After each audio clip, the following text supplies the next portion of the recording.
I call the Honourable the Premier. Thank you, Mr Speaker.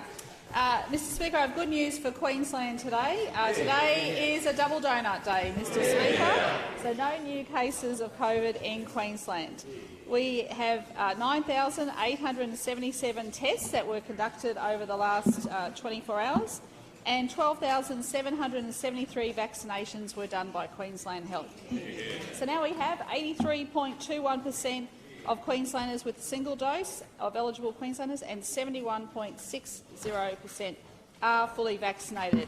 And can I thank Queenslanders for coming out and getting vaccinated, and keep coming out and getting vaccinated.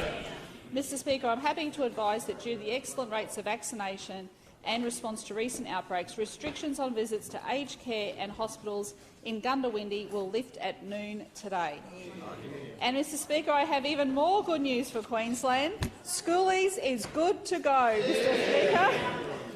The Chief Health Officer has advised that he is confident that the 2 cases on the Gold Coast have been contained with sufficient testing and no further community spread. I want to thank the people of the Gold Coast for coming out and getting tested. I know that this will be good news to the 53,000 Queensland teenagers who are finishing their school days, and many of them will be heading off to schoolies celebrations around our great state.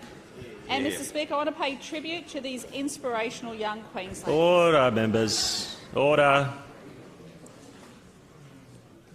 Premier, you have the call. Our Year 12s have completed their final 2 years of schooling under the shadow of COVID. They have seen many events cancelled. The class of 21 have had to learn to adapt, and most impressive of all, simply get on with it no matter what was thrown at them. They don't get nearly enough credit for their resilience, so I'm saying it now. Congratulations, you made it. Queensland's future is in good hands. You deserve to enjoy a week off, but please look after each other and stay safe. Mr Speaker, Saturday will mark the start of our second Super Schools vaccination weekend. Stars of the Gold Coast Suns, the Brisbane Roar, Brisbane Broncos, Gold Coast Titans, Queensland Reds and others will be the extra added draw card. But, Mr Speaker, it doesn't end there. We will continue to bring the vaccine closer to the people.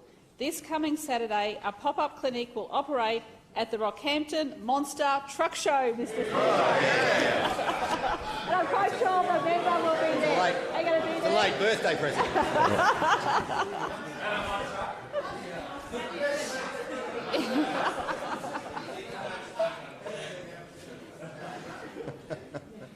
And next Tuesday,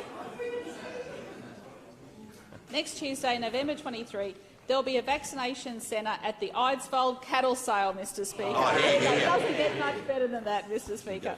There will also be clinics at markets at Mission Beach, Agnes, Muttaburra, Calliope, the Muchabilla Community Night and Carols by Candlelight at Branyan on December 10. Mr Speaker, we have just less than 4 weeks before our borders open.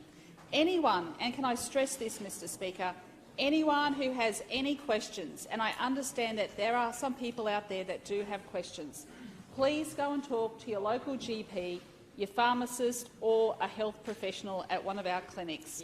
The only way to protect yourself, your family and your community is to get vaccinated.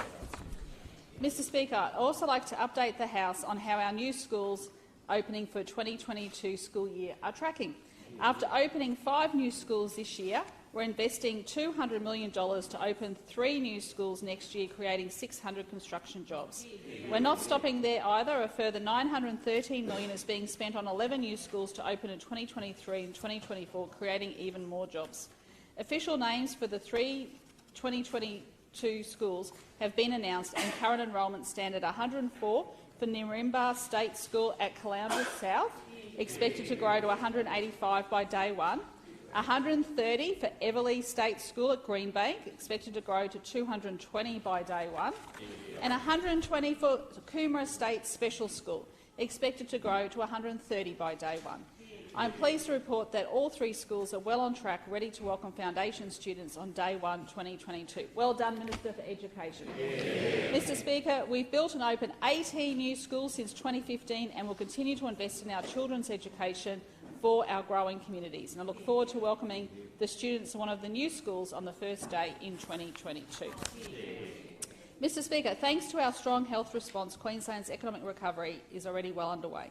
Central to our economic recovery plan is investing in Queensland infrastructure and jobs. As a government, we made more than 1,000 commitments in the lead-up to last year's election, all aimed at creating jobs, keeping Queenslanders safe and stimulating our economy. Our economic recovery plan and election commitments are delivering for Queensland. We've created more jobs in Queensland than the rest of Australia combined since the start of this pandemic, and our economy is growing faster than the rest of the nation. Mr Speaker, today I table an update on the government's progress in implementing our election commitments, including the progress report on the 2020 government election commitments, progress report on the 2017 government election commitments, and progress report on the 2015 government election commitments. We've been very busy, Mr Speaker, very busy.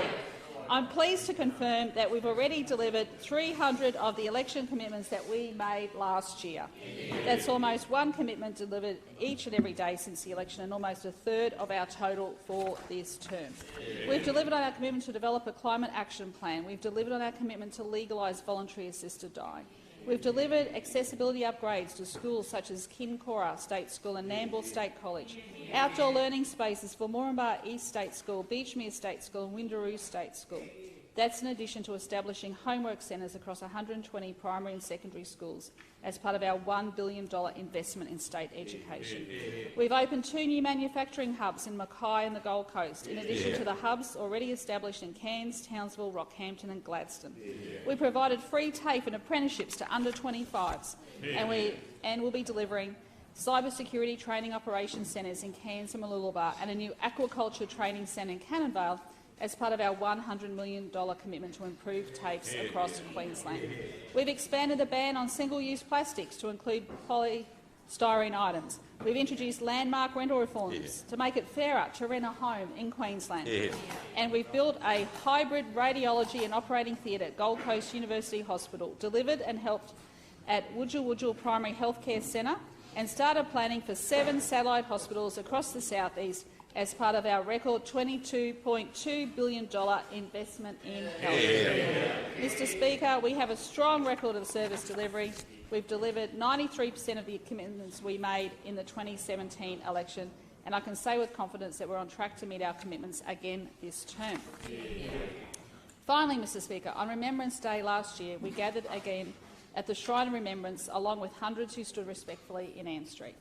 While throughout the state solemn silence was observed on the 11th hour of the 11th day of the 11th month, it was a pleasure to have Her Excellency Dr Jeanette Young attend for the first time since her recent elevation to the role of Governor. Mr Speaker, for those who've served, we honour those who gave their lives, and it's an appropriate time to emphasise that we also help those who've returned to civilian life. We committed an extra $10 million to support Queensland veterans, including $1.8 million in homelessness support, $1 million to support veterans affected by COVID, $1 million more for the Oasis Centre in Townsville. What a wonderful centre, and I'd like to see those replicated across the state. $1.1 million for employment and training programs. Today I can announce, Mr Speaker, as part of meeting that election commitment, a partnership with TAFE Queensland for a training program called Defence to Civilian Success.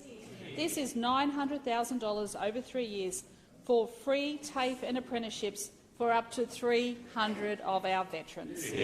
As the Minister for Training and Skills Development knows, this demonstrates our practical support for ex-service men and women to help them re-skill, including for new industries, which also benefits our economy.